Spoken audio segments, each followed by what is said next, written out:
कहानी आधी रात की लालटेन। उत्तर भारत के एक छोटे से गांव सोहनपुर के बाहर एक पुराना भूत बंगला था।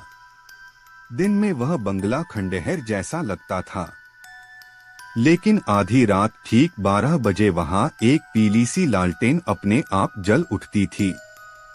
गांव वाले कहते थे, जो उस लालटेन के पीछे गया वो कभी पहले जैसा नहीं लौटा।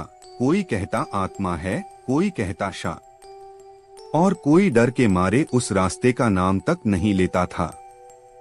जिज्ञासा का जन्म गांव में रवि नाम का एक पढ़ा लिखा युवक था। उसे भूत प्रेत पर यकीन नहीं था। एक रात चौपाल पर उसने कहा, डर इंसान के मन में होता है, बंगले में नहीं।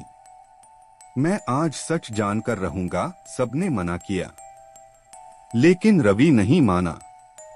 आधी रात का रहस्य। रात के ठीक 12 बजे घना सन्नाटा, और तभी भूत बंगले की खिड़की में पीली लालटेन जल उठी।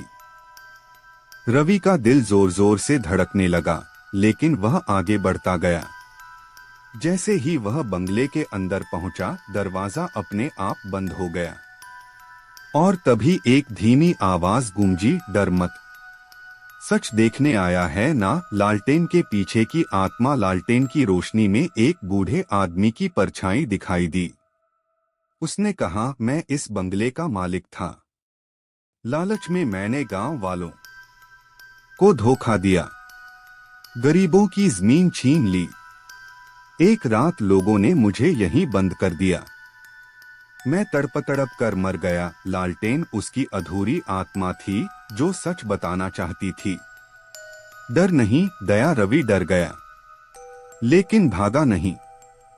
उसने कहा, अगर मैं तुम्हारी सच्चाई गांव तक पहुंचा दूं, तो क्या तुम्हें शांति मिलेगी? आत्मा ने सिर हिलाया। अचानक लालटेन की रोशनी तेज हुई और सब कुछ अंधेरे में डूब गया। सुबह की सच्चाई। सुबह गांव वालों ने देखा, भूत बंगले की खिड़की खुली थी और लालटेन बुझ चुकी थी। रवि ने गांव वालों को पूरी कहानी बताई। बंगले की जमीन गरीबों को लौटा दी गई। उस दिन के बाद लालटेन कभी नहीं जली। सीख, मोरल, डर अंधविश्वास से पैदा होता है और सच से खत्म।